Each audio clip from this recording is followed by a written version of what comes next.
This is a clean generalization of the stock trading problem. The limit is no longer 2 transactions, it is any K. Stock 3 and stock 4 are the same problem. The only difference? The transaction cap is now a parameter, K, instead of the constant 2. Recognizing that is the entire lesson. Here's the problem. You're given an array of daily prices and an integer K. Complete at most K transactions. Buy, then sell, then repeat. Maximize your total profit. One buy paired with one sell counts as a single transaction, and you can never hold more than one share at a time. Let's ground this with a tiny example. Prices 2, 4, 1 and K equals 2. You're allowed 2 transactions, but you don't need them.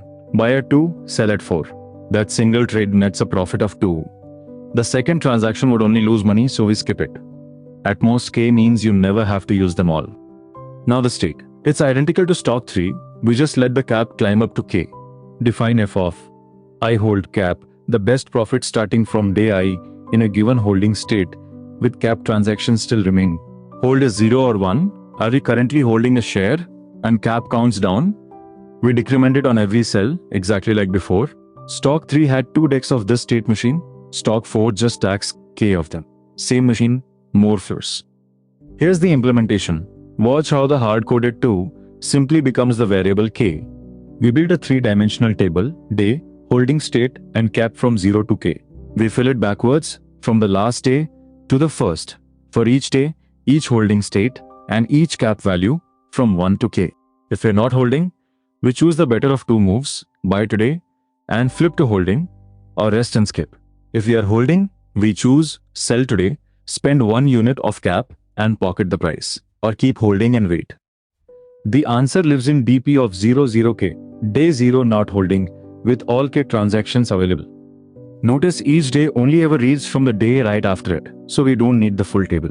Keep just 2 planes, ahead and current, each of size 2 by K plus 1. Roll them forward as you go. That collapses the memory from order n times K down to order K. Let's tally the cost.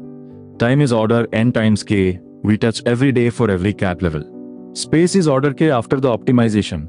And here's a handy shortcut. Each transaction needs at least 2 days, a buy and a sell. So if K is at least n over 2, you can never be limited by the cap. In that case, the answer equals the unlimited transactions problem, stock 2. A clean early exit that avoids allocating a giant array. 2 pitfalls to watch. First, indexing. You allocate K plus 1 columns, loop cap from 1 to K, and read the answer at index K. Off by 1 errors, love this line.